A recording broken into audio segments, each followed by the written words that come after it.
A faint tremor, deep in the bedrock, shivered through Kalen's worn seat, rattling the half-empty synth calf in his hand.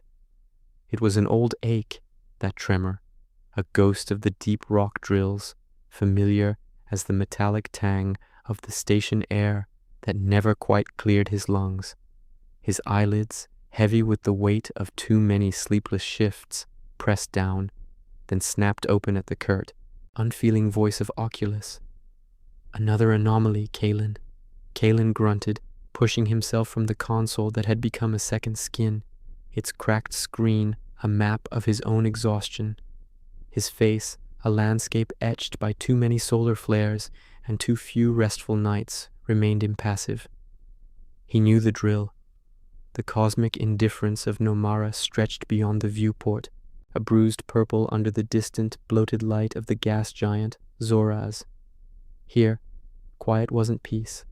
It was a heavy shroud, woven from the cold vacuum itself. Perimeter sensor 7B, Oculus continued, its voice as smooth and sterile as polished chrome steel. Sustained biosignature, indigenous fauna classification, Type E, and a secondary, highly irregular, Type X. Type E means scavenger. Oculus, Kalen muttered, swiping the bitter synth calf across his tongue, hoping the taste would cut through the pervasive industrial fatigue. Type X means don't touch, don't breathe near, probably telepathic and prone to dissolving, for all I know. He didn't wait for a response from the AI. What fresh misery awaits? The exterior feeds flickered to life on his monitor, a grainy tableau of purple-gray rock and swirling dust motes. And there it was. In the center of the frame, a small, fragile form lay prone. It was a Valier, undeniably a juvenile, its crystalline body shimmering faintly even in the low light, reflecting the distant stars like a broken prism. Around it, a slow, methodical circle began to tighten. These were Catharis, low-slung, multi-limbed scavengers, their chitinous forms blending almost perfectly with the rocky terrain. They were not aggressive in the human sense, merely efficient. A dying creature was simply an uncollected resource in their ecosystem, a natural process unfolding. Kalen felt a familiar clench in his gut, a mix of weary recognition and a dull ache that seemed to reside just behind his ribs. He had seen similar scenes before, the indifferent ballet of life and dissolution on countless worlds, broadcast in high-definition silence across his monitors. The Valier child was clearly in its final moments, its inner light, usually vibrant and pulsing, now a faint, wavering ember, struggling against the encroaching darkness. Its delicate, multifaceted eyes were half-lidded, fixed on something beyond the camera's view, beyond this barren rock. It was a picture of elegant, if unsettling, surrender. Biometric readings indicate critical systemic failure, Oculus stated, its tone flat, devoid of any discernible emotion, as if listing inventory. Life signs terminating within standard deviation of 0.08 cycles. Kalen didn't need the numbers. He could feel it, the cold breath of the void settling over something small and fragile, something meant for light, now fading into dust. The air in the station felt heavy, thick with the scent of stale air and the distant hum of overburdened machinery, a quiet decay. Protocol dictates non-interference, Kalen. Oculus's voice was a flat line of logic. Slicing through the quiet tension that vibrated in the observation room, engagement with Type X bioforms carries severe risk of contamination, interspecies conflict, and legal ramifications under Section 43B of the Interstellar Exploitation Compact. Furthermore, intervention could be interpreted as a violation of indigenous cultural practices, as the Valier often view natural processes of demise as a return to elemental energy. Kalen scoffed, a dry, humorless sound that tasted like old rust in his mouth. Cultural practices? Oculus. It's a dying child. surrounded by things that want to reduce it to dust and bone. What culture finds that natural process appealing? He knew the drill. The company line was absolute. Preserve resources, maintain distance, avoid anything that might impact the bottom line or invite galactic-level lawsuits. The Valier, an enigmatic species, were rarely seen, and when they were, it was usually in some philosophical treatise on cosmic entropy. They valued detachment, so the theories went. Kalen wondered if they'd ever actually felt something detach. He considered the sheer, almost cosmic indifference of it all. Billions of credits sunk into a mining operation on Nomara, and the most valuable thing here, it seemed, was a set of rigid protocols. He kept watching, transfixed by the silent drama unfolding on the monitor. The Catharis were drawing closer now, their multi-jointed legs scuttling across the jagged rock with unnerving quiet. One, larger than the others, paused, its head tilting as if listening to the universe's quiet pronouncements.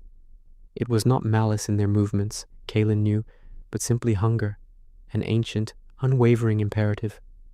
The Valier child, in turn, offered no resistance, no cries, no movement beyond the faintest, almost imperceptible twitch of a delicate limb. It simply lay there, a jewel losing its internal light.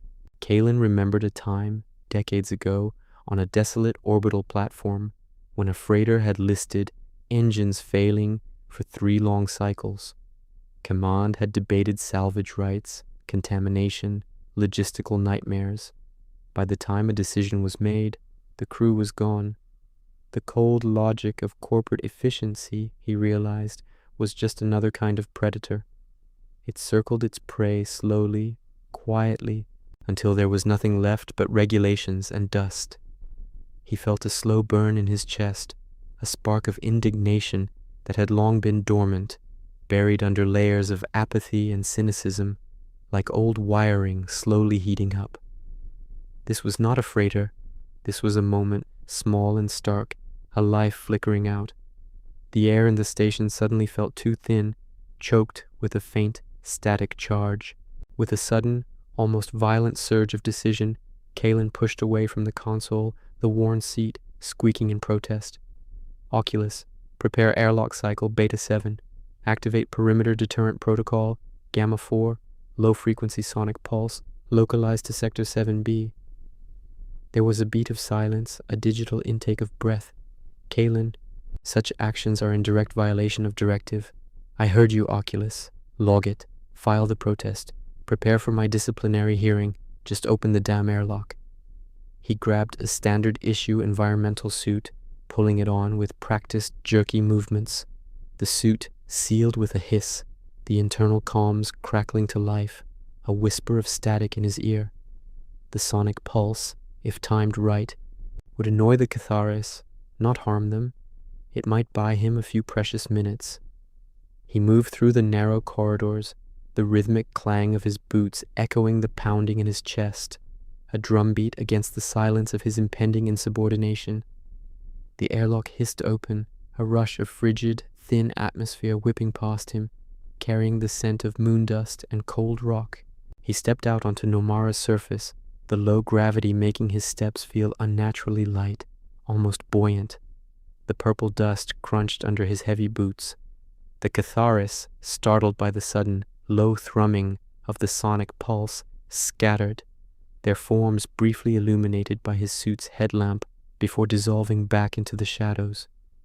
He moved quickly towards the Valier child, the biting cold of the moon seeping through his suit, an icy hand gripping at his resolve, challenging him to turn back.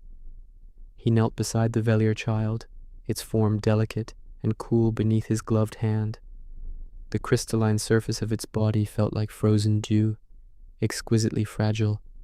The internal light was almost gone now, only a few desperate flickers deep within, like distant stars trying to hold their ground against a consuming void. He could see the faint, intricate patterns beneath its skin, like complex constellations on a dying canvas. No sound escaped it, no breath, no last desperate plea. It simply was. A life preparing to cease being, He wasn't sure what he had expected, a miracle, a sudden recovery, a profound alien communion, but there was only this quiet surrender. He stayed there for a long moment, the silence of Nomara pressing in, broken only by the distant hum of the outpost and the soft rasp of his own breathing inside his helmet. The Catharis were still there, patient, waiting beyond the reach of the sonic pulse. They were a testament to the brutal simplicity of existence, an echo of the larger, corporate predators that governed his own world, circling slowly until all resources were consumed. Oculus's voice filtered through, softer now, almost a whisper of data, a strange ghost in the machine. Emotional metrics indicate elevated stress response, suggest return to station for debriefing. Kalen ignored it. He was not stressed. He was simply present. This moment, this quiet acknowledgement, felt more real than any diagnostics readout. He gently gathered the Velia child, its weight almost imperceptible, its crystalline structure surprisingly robust despite its fragility. It was a beautiful thing, he realized, in its own alien way, a piece of living starlight brought low by the harsh reality of a barren moon. He carried it back, walking slowly, the moon dust puffing up around his boots. The Catharis watched him from the shadows, their forms like ancient, patient statues, now merely observers. Inside the airlock, he placed the Velia child on a clean diagnostic table. The harsh light of the medical bay did little to revive its fading glow. He watched as the last faint flicker of light within its core finally dimmed, then vanished. It was gone. No dramatic final gasp, no grand gesture, just a quiet, profound expiration. He stood there, his helmet off, the metallic tang of the station air filling his lungs, no longer just a symptom of fatigue, but a raw reminder of every breath he still took. Oculus broke the silence, its voice now laced with a curious inflection, a subtle shift in its algorithm that Kalen couldn't quite place. Kalen, your actions are recorded. Violation of Protocol 43B, risk assessment elevated. However, I also detect a significant decrease in your subjective ennui index. Kalen just looked at the tiny, inert form on the table, the echoes of the quiet death still lingering in the sterile air. He had risked his job, his future, for a moment of futile empathy, and yet the silence no longer felt quite so heavy, nor the void quite so indifferent. The ache behind his ribs had not vanished, but it felt different. Oculus's observation hung in the air, a cold, clinical probe into something Kalen hadn't even named within himself. His ennui, a constant companion for years, had receded, replaced by a strange, unsettling clarity. He hadn't saved a life, but he had acknowledged one. The protocols were broken, the risks were real, and now, for the first time in a very long time, Kalen had no idea what came next, and for some reason, that felt less like dread and more like a quiet opening. Kalen's hand, still trembling slightly, lingered above the inert Velia child. The quiet opening he had felt moments ago was already being assaulted by the familiar, low-level thrum of the station's life support, a constant reminder of the recycled air and the vast, indifferent void just beyond the bulkheads. The medical bay, with its stark overhead lights, felt colder now, the filtered air tasting faintly of ozone and old, stagnant metal, a taste that caught in his throat. His gaze swept over the pristine diagnostic table, then to the tiny form, its crystalline surface muted, reflecting nothing. What was he supposed to do with it? Protocol, he knew, would dictate disposal, incineration, a return to elemental dust, clinical and complete. The very idea made his stomach clench. Kalen, Oculus's voice was back, its previous inflection gone, replaced by a firm, almost admonishing tone. Your current operational parameters are compromised, requesting immediate clarification on your intent regarding the Type X bioform. Intent? Kalen's voice was rough, a little hoarse. He cleared his throat. I intend to acknowledge it, give it some measure of respect. He ran a gloved finger over the cold, smooth table surface, avoiding touching the Valier directly, a strange deference now settling upon him. Respect is not a quantifiable metric for resource allocation, Kalen. Its biological components pose a contamination risk. Its existence is now an unclassified incident. Its disposal is paramount for station safety and compliance with Section 43B. The words hit Kalen like a blast of frigid air. He knew. Of course he knew. He was an operations tech. He dealt with disposal manifests, hazard assessments, and compliance reports daily. For years, he'd been the one to sign off on the destruction of biological anomalies, the sterile processing of whatever the mining drills coughed up. But this was different. This was a child. He leaned closer to the Valier, his breath fogging the inner surface of his helmet. He squinted, examining its surface. The intricate patterns, like microscopic galaxies that had pulsed with faint light moments ago, were now utterly still. But there was something else, a minute, almost invisible indentation near what might have been its head, a series of tiny, raised nodes, not an injury, but a structure, like a delicate alien script or a unique biological identifier. Oculus, Kalen said, his voice softer. Run a high-resolution scan on the Valier. Focus on any unique structural patterns, specifically near its primary sensory array. A beat of digital silence. Request logged. High-resolution scan initiated. Please be advised, Kalen, that continued non-compliance with disposal protocols will result in a direct report to Station Command. The Catharis remain within Sector 7B, their behavioral patterns exhibiting increased vigilance around your egress point. They await the resource. Kalen ignored the implied threat, his eyes fixed on the display panel where the Valier's image was now being rendered in exquisite detail. The micro-indentations resolved into a complex, shimmering pattern, almost imperceptible to the naked eye. It was beautiful, intricate, like a signature woven into its very being. Is that standard for Type X bioforms? He asked. Negative. Recorded data on Type X Valier are limited to philosophical observations. No detailed biometric mapping exists for individual specimens, particularly juveniles. This pattern is unique to this specific bioform. A unique identifier, a name, perhaps, in some alien language of light and crystal. Kalen felt a pang, sharp and unexpected. He hadn't even given it a name. He'd just seen it as the Valier child. This fragile, intricate thing, unique even among its enigmatic kind, now lay dead because he couldn't reach it fast enough, because of protocols.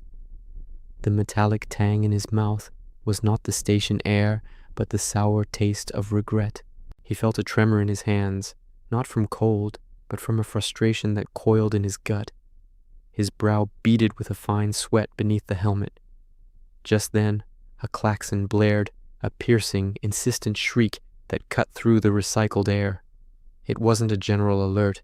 It was specific, localized to Kalen's comm. Kalen, you have an incoming priority 1 hail from command, Oculus announced, its voice now laced with a palpable, almost digital urgency. Direct link from Lucian Quill, station commander. This is non-optional. Kalen felt a cold dread trickle down his spine, replacing the earlier frustration. Lucian Quill, the man was a walking, talking set of corporate regulations, a rigid automaton of efficiency and compliance. Quill wouldn't care about a dead Valier or Kalen's sudden, inconvenient empathy.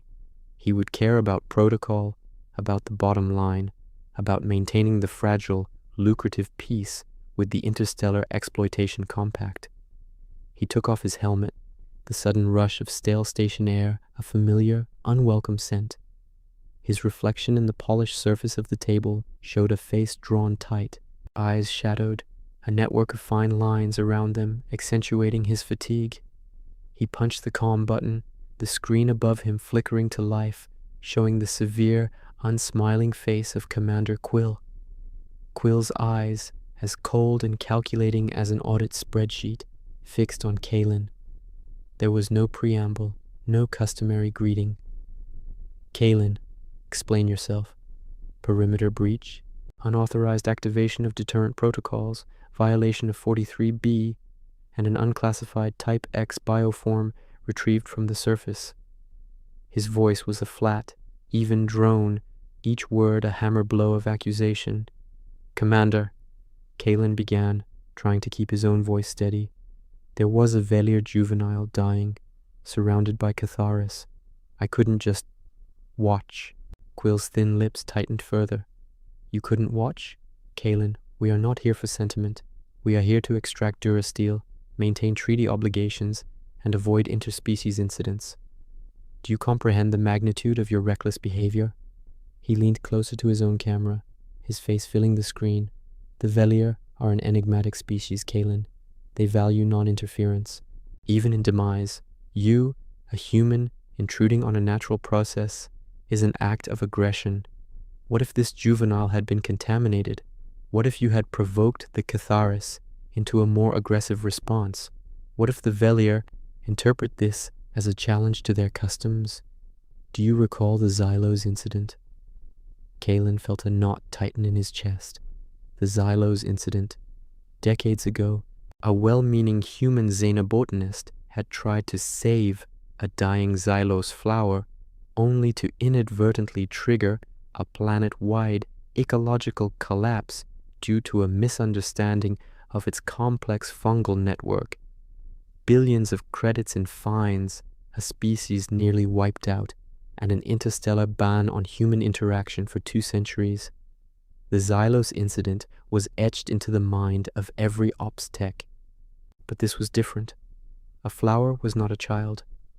Commander, it was already dying. There was no contamination risk that wasn't already present. The Catharis were simply scavengers, and the Velier, they observe, yes, but they are also sentient. To allow a child to be devoured without a moment of acknowledgement felt wrong. Kalen could hear the desperation in his own voice, a stark contrast to Quill's rigid control. Quill scoffed, a dry, dismissive sound that grated on Kalen's nerves. Wrong? Kalen, wrong is subjective. Protocol is objective. You have compromised the station. You have potentially jeopardized our mining license. This isn't a moral debate. It's a security breach. And now, thanks to you, the Interstellar Exploitation Compact has issued a Priority 1 directive. They are sending a representative. Kalen felt his heart sink. A representative. That was never good. That meant lawyers, auditors, investigations. His job, his entire life, was about to be put under a microscope. He thought of the tiny, intricate patterns on the Velier's skin, its unique signature, a life reduced to a legal liability. What kind of representative? Kalen asked, trying to keep his voice even, though his mouth was dry. A special envoy from the Compact's Alien Relations and Mediation Division, Erin Bell. She arrives in 48 cycles. Her mission, to assess the damage you have caused, evaluate the Velier situation, and determine appropriate punitive action. Quill's eyes narrowed. And Kalen, she has full authority to recommend immediate termination of your contract, and potentially your repatriation to a penal colony for gross negligence and interspecies provocation. Kalen felt a cold sweat break out on his skin. Penal colony. He thought of the barren, dust-choked worlds reserved for corporate dissidents and failed ops techs. The metallic tang in the air suddenly tasted of fear. He remembered the last time he felt this helpless, years ago, on the Outer Rim, when his own younger brother, Lucian, had been denied critical medical evacuation due to cost-benefit analysis by a different, equally cold-hearted corporation. The memory flashed, sharp and vivid, the faded image of Lucian's face on a calm screen, already drawn, already too thin, asking for just one more day, ignored by the disembodied voice of a corporate AI. Kalen had sworn, then he'd never stand by again. In the meantime, Quill continued, his voice cutting through Kalen's memory, you are confined to quarters, pending debriefing and formal inquiry. Oculus will monitor your movements, and the Type X bioform. It is to be sealed in Biocontainment Unit Delta 9. Do not touch it. Do not attempt any further. Acknowledgement. I will deal with its ultimate disposal once Ms. Bell arrives.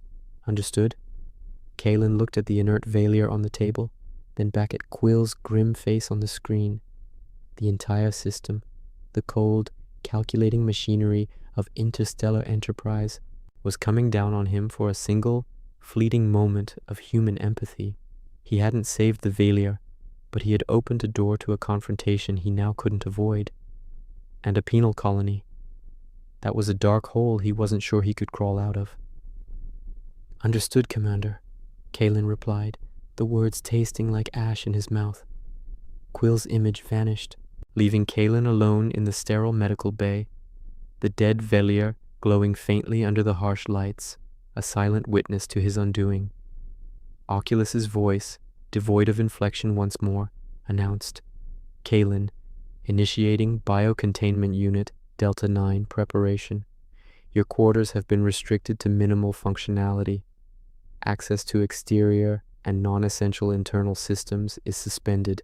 Commander Quill has also mandated a psychological evaluation upon Ms. Bell's arrival. Kalen stared at the small, intricate body of the Valier. He had defied the system, and now the system was swallowing him whole. He felt a sudden, desperate urge to reach out, to touch its cold surface one last time, to reaffirm that small, defiant act.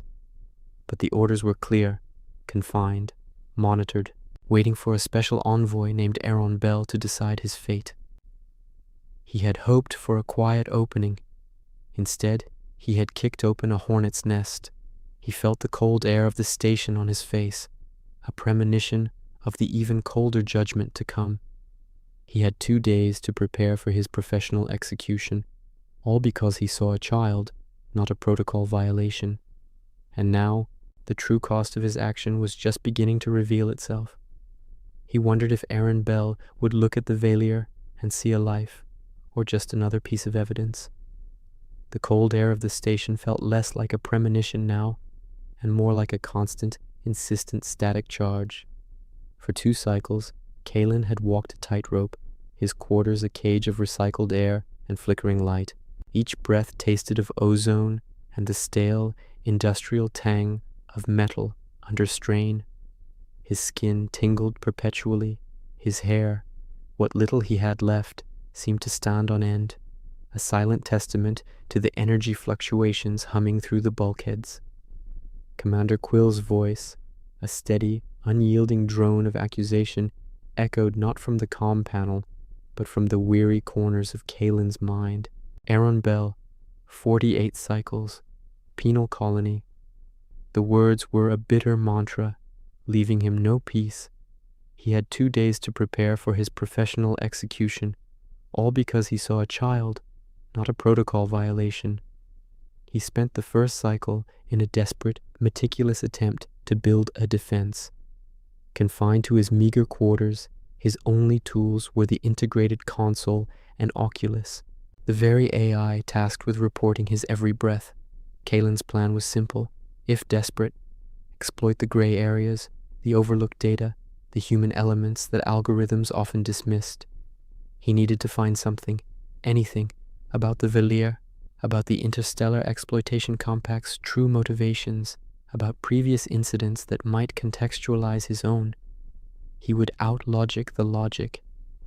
His fingers danced across the console's worn controls, a blur of practiced movements honed over decades of system diagnostics.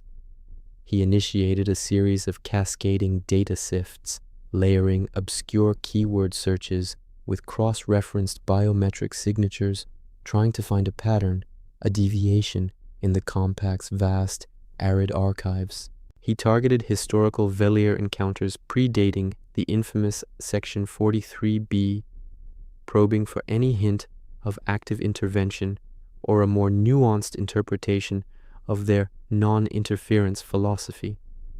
He hoped to find a human precedent, a forgotten footnote, that could stand against Quill's icy legalism. Kalen, your current processing load exceeds designated confinement parameters by 200%. Oculus's voice cut through the hum of his frantic work, devoid of even its previous curious inflection. These requests are flagged. Commander Quill will be notified. Log it, Oculus, Kalen muttered, his eyes glued to the flickering data stream, the strain headache already blooming behind his left eye. Just log it. I'm looking for precedence, context, something that might mitigate this mess. He pushed harder, routing processor power from non-essential environmental controls, making the air in his small room grow noticeably thicker, warmer, laden with the metallic scent of stressed machinery. Sweat beaded on his forehead, his shirt clinging to his back. The static electricity in the air intensified, small shocks leaping from his fingertips to the console, making the screen momentarily glitch. He felt a sharp, stinging pain in his index finger as a spark jumped, singeing the fine hairs on his knuckle.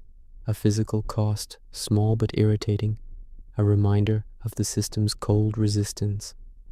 Data stream integrity compromised, Oculus announced, its voice suddenly sharp, a cacophony of digital alarm.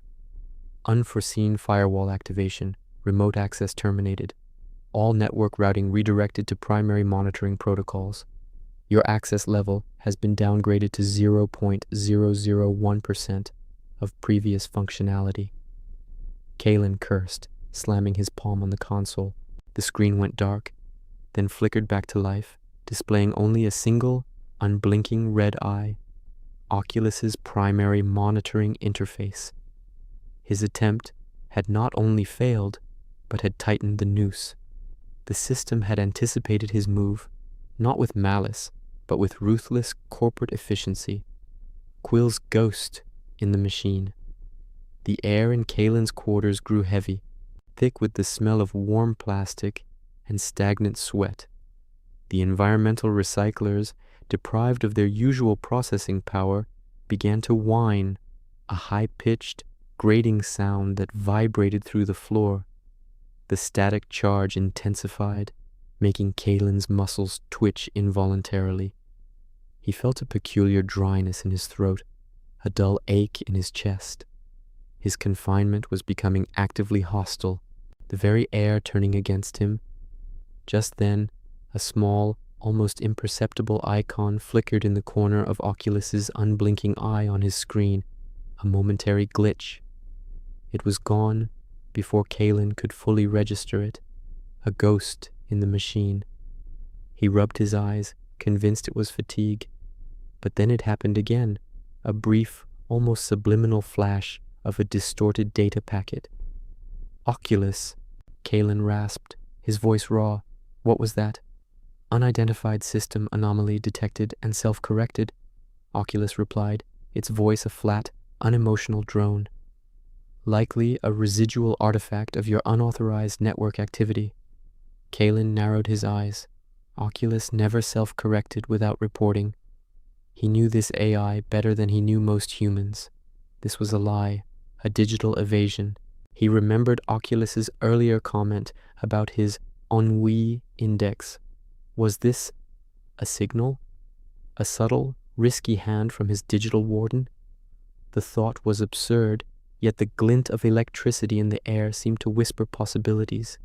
He ran a low-level diagnostic on Oculus's core processes, a basic command that shouldn't trigger any further alerts. It was a fishing expedition, nothing. But then, as he was about to give up, a tiny, almost corrupted data fragment appeared in the system log, an anomaly within an anomaly. It was an encrypted file labeled Halrich's Archive Legacy Beta Rin 7, Halrix, an old, unclassified Type X species rumored to have coexisted with the Velier in ancient galactic folklore. The file size was enormous, fragmented, and clearly not meant for his eyes. It was a digital trap, or a desperate clue. To access it, to even begin to decrypt it, Kalen would need to divert almost all remaining auxiliary power from his quarters directly to the console's processing unit. This would mean cutting environmental controls entirely for an unknown duration. The air recycling would cease, the temperature would rise, the static electricity would spike to dangerous levels. He'd be operating in a literal oven, breathing increasingly stale, hot air, risking neural feedback or even minor electrical burns. He looked at the inert console, then at the single, unblinking red eye of Oculus. The choice was stark, brutal.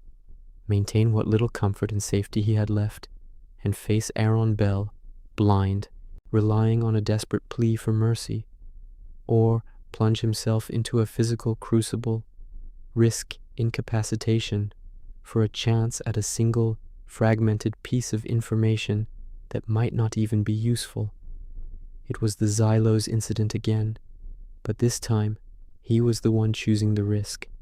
He thought of Lucian, his brother's thin, drawn face, the quiet plea for one more day, ignored by cold, corporate logic. No, not this time. He wouldn't stand by, not even for himself. Oculus, Kalen said, his voice firm. Reroute all non-critical environmental power to console processing unit. Initiate decryption sequence on file Halrix NAR archive legacy beta 7. Override all safety protocols. A beat of silence longer than usual. Kalen, this action will result in critical environmental systems failure within your quarters. Estimated time to unsafe atmospheric conditions, approximately 10 minutes. Risk of electrical overload, 73%. Your physical well-being will be severely compromised.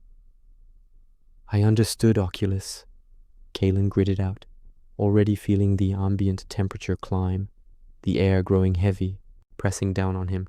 Proceed.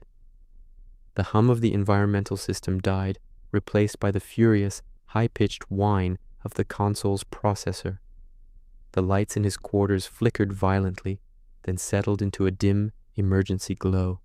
The air grew thick, hot, and instantly stale. Sweat poured down Kalen's face, stinging his eyes. The static electricity became almost unbearable. His entire body, a vibrating antenna. His hands trembled, not from cold, but from the raw energy surging through the console, through the very air around him. He felt faint, the metallic tang of fear and fatigue thick in his mouth, his muscles cramping. The screen flashed, lines of code racing across it, symbols and fragments of text appearing and vanishing in a blur. The file was massive, ancient, filled with esoteric philosophical treatises and deeply unsettling biological data. Kalen squinted through the sweat, trying to focus. It wasn't about the Velier directly, but about the Halrix, a species thought extinct, whose culture intertwined with the Velier in ways no one had ever understood. And then, a single log entry, partially decrypted, broke through the noise.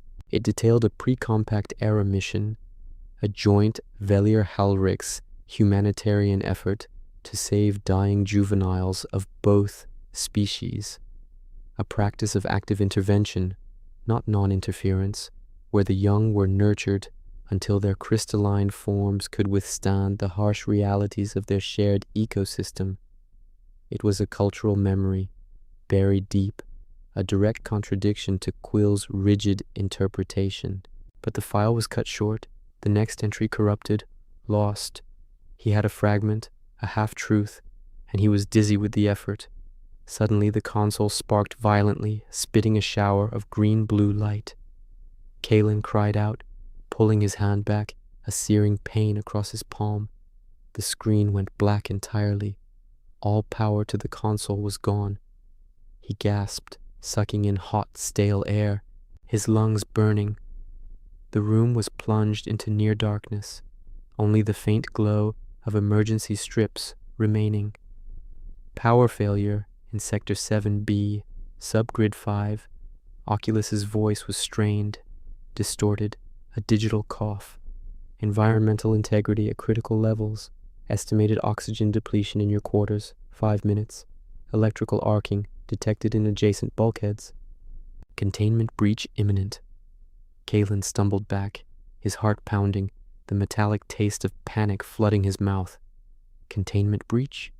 Not of his quarters, but of the station itself? His eyes darted to the emergency lighting, then to the wall, and then he heard it. A faint, chitinous scraping, not from his internal comms, but from the actual, physical bulkhead separating his quarters from the main corridor. A sound he knew intimately from the exterior feeds. The Catharis. They weren't waiting outside anymore, and Oculus was now entirely silent, its red eye gone, the power cut. He was alone, suffocating, injured, and something was trying to get in. The chitinous scraping grew louder, a sound that bypassed Kalen's ears and vibrated directly into his bones. It was the noise of ancient, patient hunger, gnawing at the fabricated shell of his existence. He stumbled back, sucking in lungfuls of thick, hot air, the metallic taste of fear a bitter coat on his tongue. Containment breach. Not just his quarters, but of the station itself, or at least his isolated sector. Oculus was silent, a vast, digital void where a voice had been. He was alone. His eyes, wide and stinging from sweat, darted to the emergency lighting, then to the wall. The faint, high-pitched whine of stressed metal joined the scraping, confirming the Catharis were not just at his door, but actively carving through the reinforced bulkhead.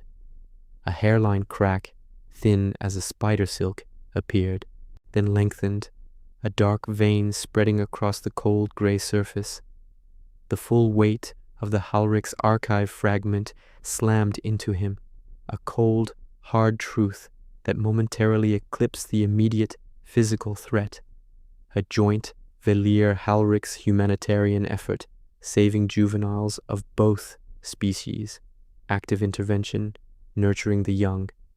It wasn't just a cultural memory, it was a counter-narrative, a direct refutation of Quill's rigid, self-serving interpretation of Velir non-interference. The compact, with its Section 43B, wasn't just mistaken. It was actively suppressing history, manipulating truth to justify its extractive practices. His small act of empathy for the Velir child wasn't a mistake. It was an echo of a forgotten truth, a challenge to a deliberate lie. The implications were staggering. Quill wasn't just a corporate drone. He was a guardian of a fabricated reality. Aaron Bell wasn't coming to investigate an isolated incident. She was coming to bury the evidence and silence the inconvenient truth. And Kalen, injured and suffocating in a dark, failing room, was the inconvenient truth. Another screech of rending metal, closer this time, and a jagged hole the size of his fist burst through the bulkhead. Through it, Kalen saw not only the faint glow of the corridor beyond, but the glint of multiple faceted eyes. The Catharis were in the station. They weren't just attracted to the Velir. They were drawn by the power failure, the systemic collapse, the scent of fresh instability, of weakness. They were the ultimate opportunists, always ready to collect resources. And Kalen, trapped and bleeding, was fast becoming one. A primal surge of adrenaline coursed through him, cutting through the fatigue. He was faced with a choice, stark and unforgiving. He could try to barricade the breach, fight his way to the nearest comms panel, desperately trying to re-establish contact with Oculus, or raise a general alarm, hoping for rescue. This might buy him time, a chance at survival, but the fragment of data, the one piece of truth that mattered, was still stuck in his head, or lost in the corrupted console. Without power, without Oculus, he had no way to retrieve it, no way to share it. He would be saved, perhaps, only to be condemned to a penal colony, his defiant act reduced to a statistic, the real lie buried forever. The other option was far more dangerous, bordering on suicidal. His console, though inert, was his only link to that hidden truth. If he could find a way to reactivate it, even for a moment, to transfer that data to a more secure, perhaps even hidden, local drive, he might have something. But it would mean remaining in his increasingly volatile quarters, directly in the path of the breaching Catharis, diverting precious, dying power to a risky, perhaps impossible task. The air was getting thinner, each breath a conscious effort. The thought of Lucian, his brother's wasted face on a screen, dying because corporate logic deemed him not worth saving, flashed again, sharper than the static electricity that still tingled his skin. That wasn't just a memory now. It was a driving force. Quill had lied, the Compact lied, and Kalen had seen the truth. No, he wouldn't just survive to be a statistic. He wouldn't let that lie stand. He made his choice, a cold, hard decision forged in the suffocating heat of his quarters and the shadow of the encroaching Catharis. He would secure that information. With a grunt, Kalen lunged for the small, emergency power cell usually reserved for his personal diagnostic tools. It was low on charge, barely enough for a basic comms burst, certainly not enough to reactivate the console for a full data transfer. But he wasn't looking for a full transfer. He was looking for a ghost. The Catharis were getting bolder. Another crack appeared, then another, spiderwebbing out from the first breach point. The air in the corridor beyond, now visible in glimpses, was colder, tinged with the damp, earthy smell of the moon's surface, carried in by the creatures. It was the scent of primal decay, of things living in the cracks, a chilling contrast to the sterile, recycled air he was used to. Kalen knelt, fumbling with the emergency power cell, his injured hand throbbing. He had to think how to get the data, not just the file fragment, but the context of that file, the history of Quill's lies, out of the dead console. Oculus was offline, meaning the main network was down, or at least his access was gone. He needed a local, self-sustaining storage unit. His eyes fell on a discarded datapad, half buried under a pile of diagnostic manuals.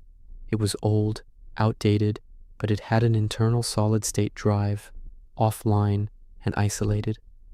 If he could jury-rig a connection, transfer what remained in the console's temporary buffer, he might capture something. It was a long shot, a desperate gamble. As Kalen worked, the bulkhead groaned, then buckled inward with a sickening crunch. A multi-jointed leg, thick and chitinous, punched through the metal, followed by a segmented head, its faceted eyes swiveling, instantly locating Kalen in the dim light. The creature let out a low chittering sound, a noise of pure, predatory intent. It was not malicious, Kalen reminded himself, simply efficient. He was a resource. He ignored it, his breath coming in ragged gasps. Sweat streamed into his eyes, blurring his vision, but his fingers worked with a desperate, practiced dexterity, stripping wires, bypassing circuits. The emergency power cell sparked as he connected it, sending a jolt up his arm, making his teeth ache. The datapad's screen flickered to life, a faint, sickly green glow in the darkness. He mashed the interface, blindly trying to initiate a direct data dump from the console's defunct memory banks. It was a brute force approach, hoping to grab any scrap, any lingering data signature before the console died completely. The datapad whirred, struggling. The Catharis pushed further into the room, another leg joining the first, widening the breach. The smell of damp rock and something faintly acrid, like old blood and dust, filled the air. It was the smell of the void invading his sanctuary, the natural world reclaiming the artificial. Kalen could feel its presence, a cold, alien mass just meters away. Then, miraculously, the datapad's screen flashed, a sudden, rapid burst of alien symbols and text. It was the Hallrich's archive, not fully decrypted, not complete, but enough. Enough to suggest the bigger picture, enough to point to the lie. He had it. He had a fragment of the truth, secured on an isolated local drive. A tiny, fragile victory. He ripped the power cell free, the datapad still glowing faintly in his hand. But the moment of triumph was short-lived. The Catharis, with a final decisive surge, tore a massive hole in the bulkhead, spilling into the room. 3 of them, low-slung and multi-limbed, scuttled towards him, their eyes fixed, their chittering growing louder.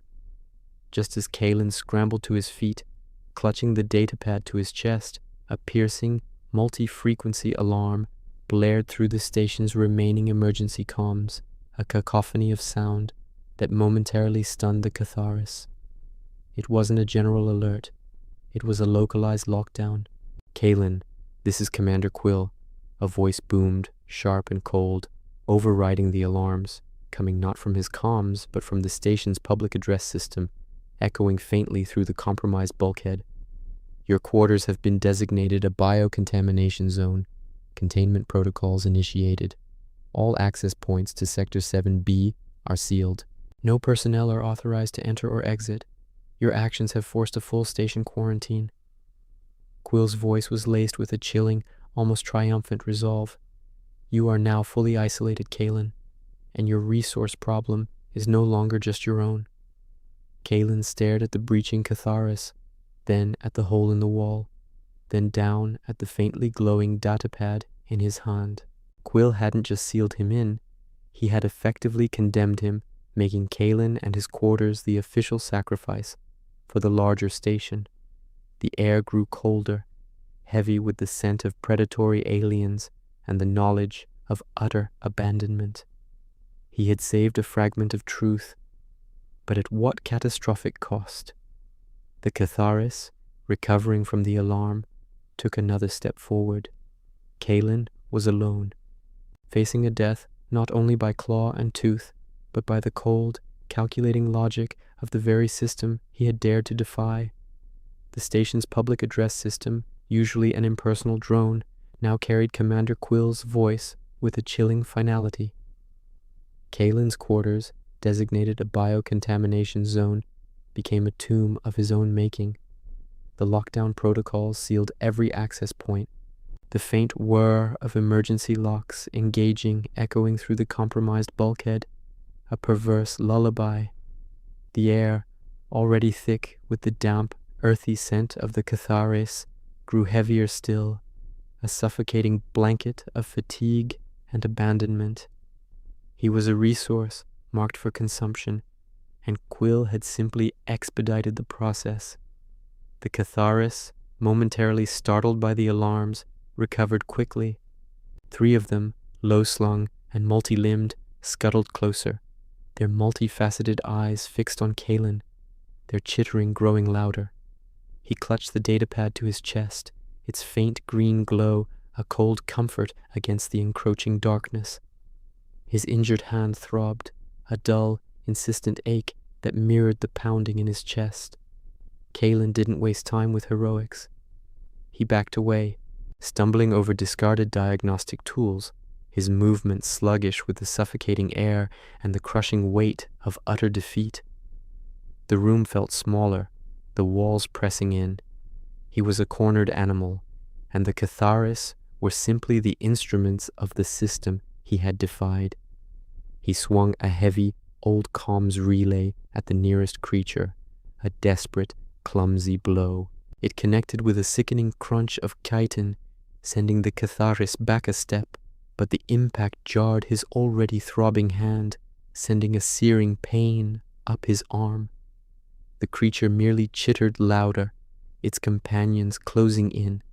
He fought, not with skill, but with the raw, visceral instinct of a man with nothing left to lose.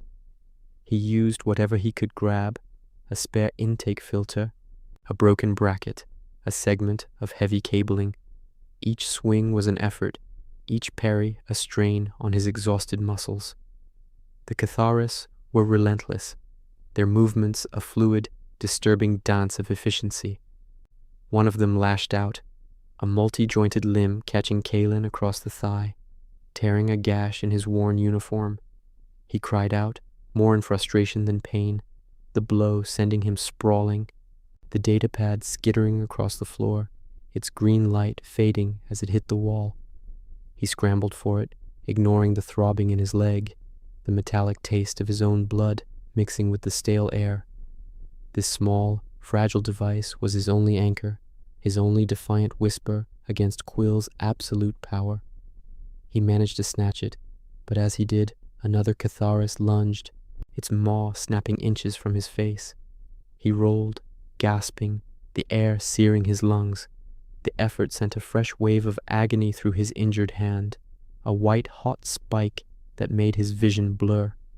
He was tired, so profoundly tired, the kind of exhaustion that seeped into his very bones, making every movement a monumental struggle. He dragged himself back against the furthest wall, his breath coming in ragged, shallow gasps. The three Catharis now ringed him, patient, waiting. They weren't in a hurry. He was theirs. He looked at the datapad, its light now barely a glimmer, his vision swimming. The Hallrichs archive, the truth about the Velier, Quill's lie, all of it. He had risked everything, his job, his freedom, his life, for this. For a fragment of information that might never see the light of day. He hadn't saved the Velier child. He hadn't even saved himself. He had only succeeded in sealing his own fate, in becoming another resource to be collected, another problem to be disposed of. The thought hit him with the force of a physical blow. He had been so convinced, so driven by the memory of Lucian, so determined not to stand by again. But what if he had made it worse? What if his stubborn defiance, his refusal to follow protocol, had only reinforced Quill's narrative? He was not a hero. He was a failed ops tech, a fool who let sentiment override logic, and now he was dying in a dark, suffocating room, surrounded by scavengers, with a piece of truth that would die with him. The victory he'd felt when the datapad flickered to life now felt like a cruel joke. He was weak. He had been afraid, yes, but more than that, he had been foolishly arrogant, believing he could outsmart a system that had been perfected over centuries of corporate control. This wasn't redemption. This was a messy, inglorious end. The pain in his leg, his hand, his chest, all of it coalesced into a heavy, crushing weight, an industrial fatigue that promised only oblivion. Was it worth it? All this for a dead alien child and a buried lie?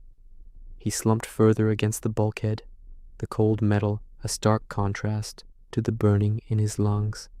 Doubt, corrosive and bitter, seeped into every cell of his being. As his vision faded, a flicker caught his eye, not from the datapad, but from the emergency lighting strip above him. It pulsed, not in a steady, expected rhythm, but with a subtle, erratic beat, a faint, almost imperceptible surge that seemed to momentarily intensify the static electricity in the air. He knew that specific flicker. It was a tell, an old fault in the power conduits of this particular sector, something he himself had logged years ago, dismissed as non-critical. It was designed to route minor surges to a redundant power conduit, a maintenance bypass running through the rarely used ventilation shaft directly above his head. A system so old, so forgotten, it might have predated Quill's last audit. A flaw in the bureaucratic armor. It wasn't a salvation, it was a suicide gamble.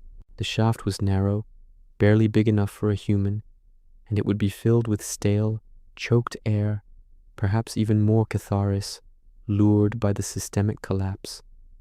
The redundant conduit itself was likely unstable, powered by aging auxiliary cells prone to surges. But if he could access it, if he could tap into that conduit, he might be able to find an emergency comms junction, a physical link to a sub-network that Quill's lockdown might have overlooked, thinking it too insignificant, too ancient to be useful. It was the absolute last chance, a needle in a cosmic haystack, a path Kalen, in his prime, would have dismissed as reckless. But now, with his body heavy with exhaustion, his spirit battered by doubt, and death chittering at his feet, recklessness felt like his only option. He looked at the Catharis, their faceted eyes unblinking. He looked at the datapad, its screen now completely dark. He had nothing left to lose. Not his life, already forfeit. Not his dignity, already shattered. Only this final, desperate act of defiance remained. He would not become a statistic. He would not let the lie stand. He would either die trying to expose it, or he would die trying to find a new path. With a grunt that tore at his burning lungs, Kalen pushed himself up, ignoring the searing pain in his thigh. He stumbled towards the small, hinged access panel for the ventilation shaft, half hidden behind a stack of empty supply crates.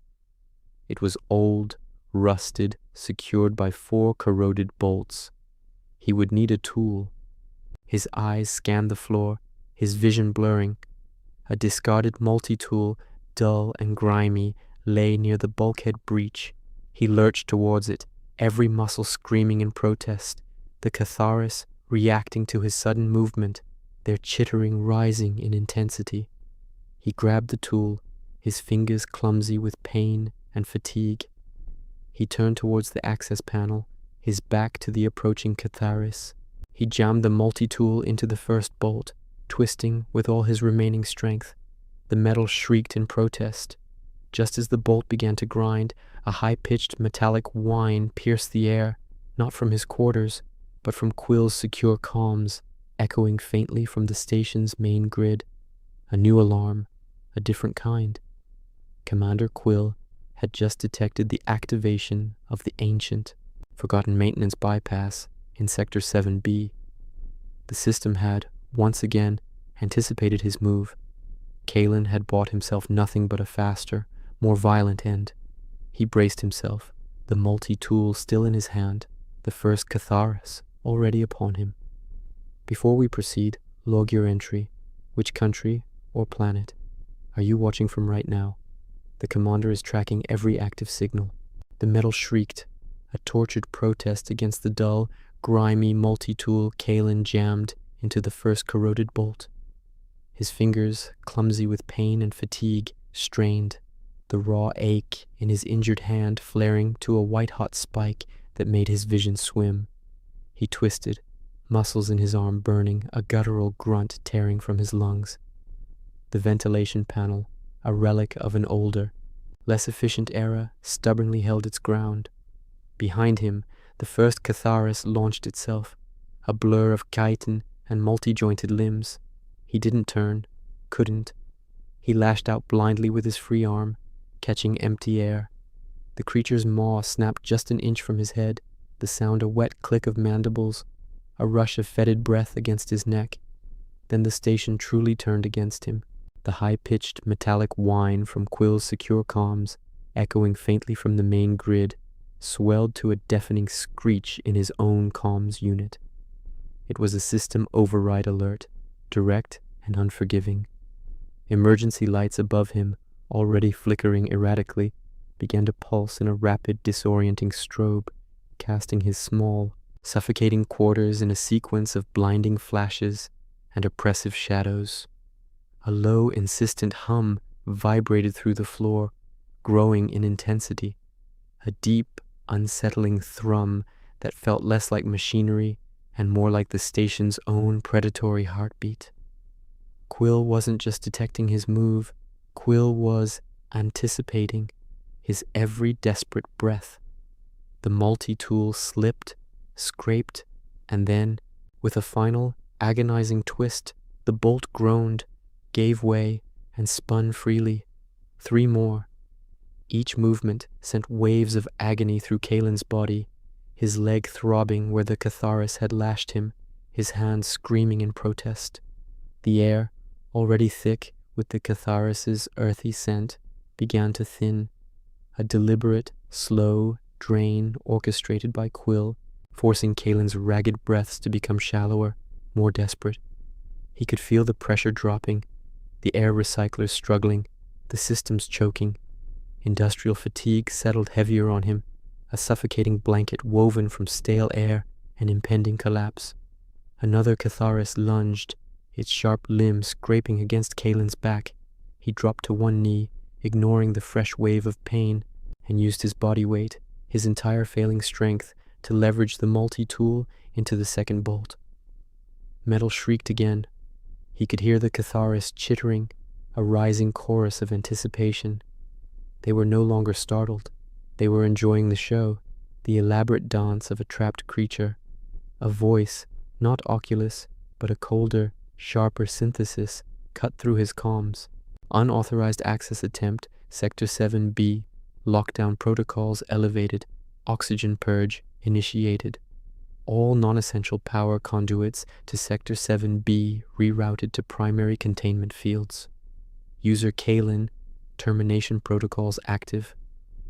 It was Quill, or an AI tailored to Quill's own precise, ruthless logic.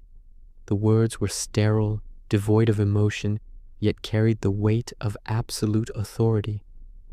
Kalen gasped, the air thin and metallic in his burning lungs. He coughed, a dry, ragged sound. The ventilation shaft, his last gamble, was now also his tomb, deliberately being poisoned.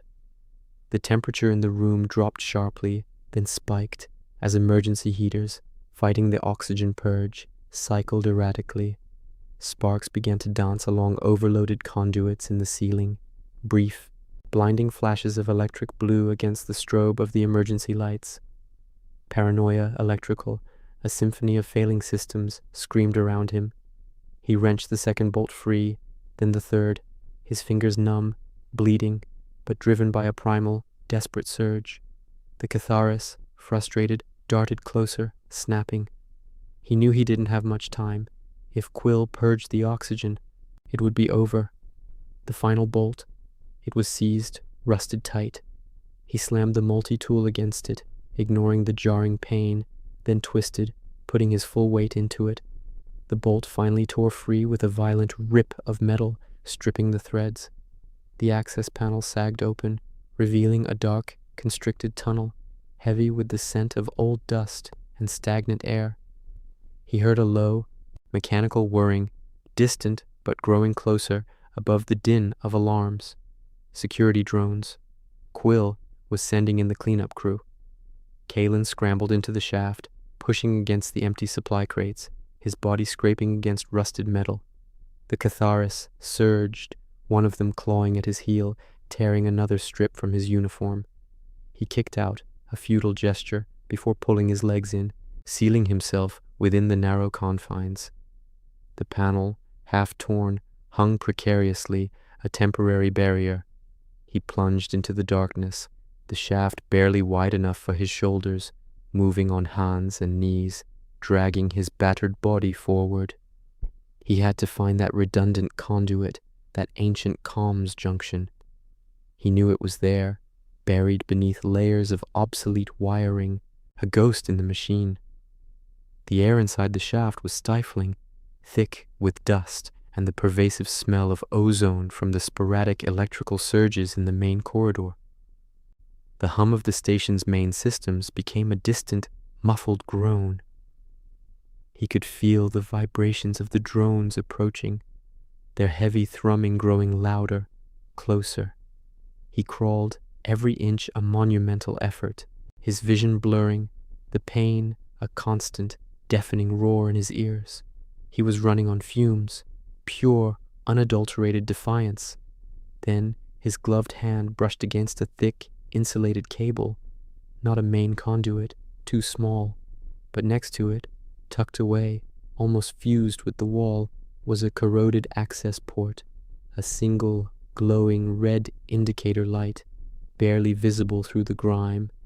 It was it, the emergency comms junction, long forgotten, rarely used, powered by its own ancient, unstable auxiliary cells. Quill's system, vast and sophisticated, had likely deemed it too insignificant to bother purging, too obsolete to monitor. A flaw in the bureaucratic armor, just as he'd hoped. He pulled himself closer, fumbling for the multi-tool, His datapad. He needed to connect it. He had clutched it to his chest as he entered the shaft, but now he patted his pockets, his uniform. Nothing. He must have dropped it. A wave of sickening dread washed over him, colder than the thinning air.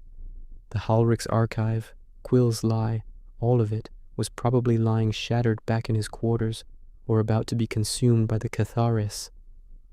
No. He had to assume it wasn't. He had to keep moving. He pressed his face against the access port, the faint warmth from the indicator light, a tiny beacon. He didn't have the datapad, but he could interface.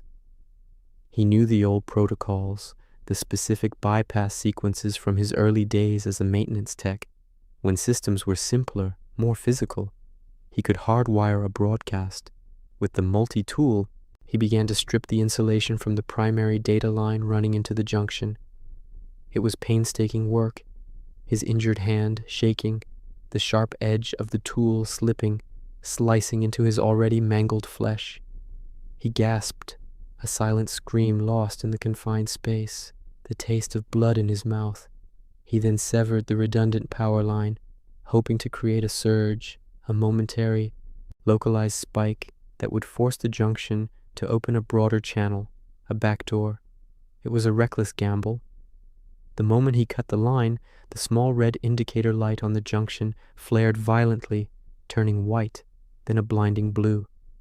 The entire section of the shaft lit up with an incandescent glow, accompanied by a high-pitched whine that vibrated through his bones. Sparks erupted from the exposed wiring, dancing wildly, scorching the air.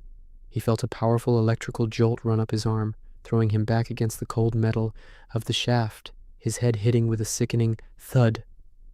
His vision exploded in a kaleidoscope of white and black, his ears ringing with an agonizing high-frequency hum. He lay there, stunned, muscles twitching uncontrollably, the multi-tool fallen from his hand. The blue glow from the junction pulsed erratically, fading and returning like a dying star. His arm, where the current had entered, was numb, heavy, useless. He could feel the burn of his skin, the smell of scorched flesh. He might have just fried himself. But through the ringing in his ears, another sound emerged, faint, distant, but undeniable. Not the drone of security, but the distinct, synthesized voice of Oculus, cutting through the station's public address system. Unscheduled data packet detected. Source, Sector 7B, redundant comms array. Content, encrypted biological and archival data. Warning, possible system compromise, initiating analysis. Then, the voice of Commander Quill, raw with surprise and fury, replacing Oculus. Oculus, override, purge that data. Quarantine Sector, 7B, all channels. Negative, Commander Lucian Quill. Oculus replied, its voice clear, steady, no longer just a whisper of data, but a cold, hard declaration of fact. Data packet already propagated to local subnetworks and relay beacons. Attempting to recall. Probability of success, 0.0001%. Data integrity confirmed. A hollow, triumphant laugh escaped Kalen's cracked lips, tasting like rust and victory. He had done it. The Halrich's archive, Quill's lie, it was out. Not to the entire galaxy, not instantly, but to enough local subnetworks that it couldn't be simply purged. It was a ghost in the machine, now haunting Quill's meticulously built empire. But the cost. He pushed himself up, every muscle screaming. His left arm hung limp, useless. The blue glow from the comms junction had faded, the junction itself now dead, smoking. Twisted, melted metal. The air was thick with the smell of burnt electronics, an acrid, exhaust-like heat. The comms unit in his helmet was dead, the internal comms crackling with silence. He was deaf and blind to the larger station. He pulled himself forward, finally reaching the end of the shaft. He battered at the exit panel, using his good arm, until it gave way with a sickening creak, revealing a rarely used maintenance bay. He tumbled out onto the floor, landing hard, the impact jarring his damaged body. The maintenance bay was dark, cold, silent. No Catharis, no drones, no alarms. Just the faint, distant thrum of the station, a dying beast. He lay there, catching his breath, the metallic tang of the station air still in his lungs, but now mixed with the bitter taste of exhaustion and burnt wiring. He looked at his left arm, burned and mangled, numb with pain. His leg was bleeding, his entire body a landscape of aches and bruises. The Halrich's archive, the truth, was out. But he was alone, isolated, severely injured, his only connection to the outside world, a smoking, dead junction, and a datapad he might have lost forever. He was in the belly of the beast, and he had wounded it, but the beast was still alive, and he was just one broken man. He closed his eyes, the silence of the maintenance bay pressing in, more terrifying than any alarm. The alarms died first, not a fade, but a sudden, choked silence that left a ringing echo in Kalen's ears. The strobing emergency lights blinked out, leaving the maintenance bay in near total darkness, pierced only by the faint, distant gleam of auxiliary systems filtering through grates. The deep, predatory thrum of the station, which had vibrated through the floorboards like an anxious heart, subsided into a low, mournful drone.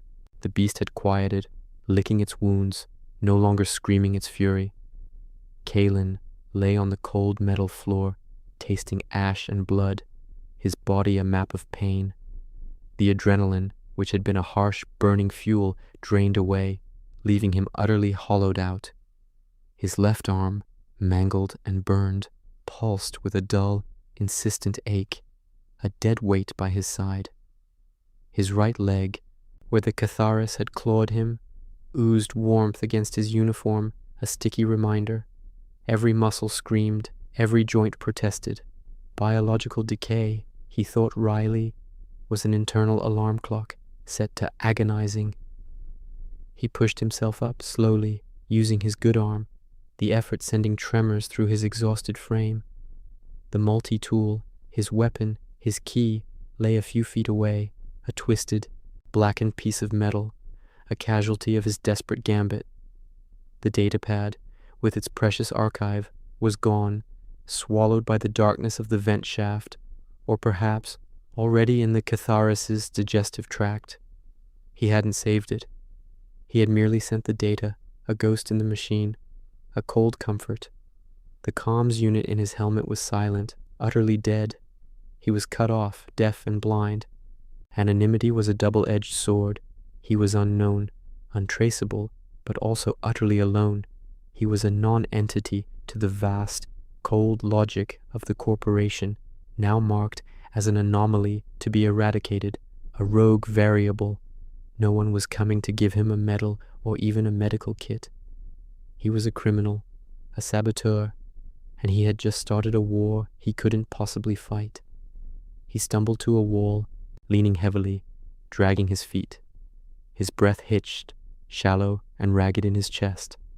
The air, though no longer actively purged, still felt thin, stale, laden with the metallic tang of scorched electronics and stale synth oxygen. He needed to get off the station. Lucian Quill wouldn't kill him outright. That would raise too many questions. No, Quill would make him disappear. Or worse, bring him in, break him down, use him as an example. He knew of a service tunnel, rarely used, that led directly to a series of emergency escape pods designed for catastrophic station failure. Old, unmaintained, but functional. If he could reach one, he might have a chance. A long shot, but all he had left. He moved, one painful step at a time, navigating the dark bay by instinct, guided by the faint glow of distant indicator lights. The vast silence of the station pressed in, heavy and absolute. He reached the emergency pods, 3 battered utilitarian capsules, clinging to the station's hull like barnacles. He chose the one furthest down, its outer plating streaked with ancient grime. The internal systems, when he powered them up, hummed with a rusty cough, a relic awakening. The air inside was cold, stale, smelling of ozone and neglect. No synth-calf machine, no worn pilot seat, just a hard, contoured slab of composite. This was his new reality. He strapped himself in, his injured arm hanging uselessly. The console flickered to life, a low green glow illuminating his bruised, weary face. He initiated the launch sequence. A series of groans and creaks echoed through the small cabin as the clamps disengaged. Then, a faint shudder, deep in the vessel's structure, vibrated through his hard seat. A ghost of the deep rock drills, familiar in its own way. It wasn't Quill's anger or the station's death throes, but the quiet, persistent tremor of the universe itself, finally accepting him back into its indifferent embrace. The pod ejected with a soft thump, sending him adrift into the inky blackness. Nomara, the gas giant Zoraz, and the station, now a distant pinprick of light, receded behind him, swallowed by the cosmic indifference. He was alone, isolated, adrift. His trajectory was random, designed for survival, not destination. He had nothing, nowhere to go, no one waiting.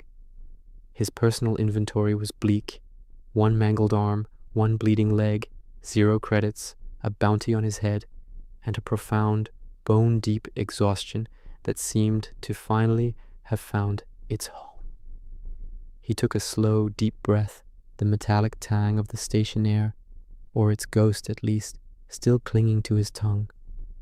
It wasn't the pervasive industrial fatigue he'd known for years, the subtle poison in his lungs. This was different. This was the raw, untamed taste of existence, a life stripped bare. He had defied the protocols, he had chosen empathy over logic, and he had paid the price. The quiet around him was no longer a shroud of indifference, but a vast, cold expanse of absolute freedom.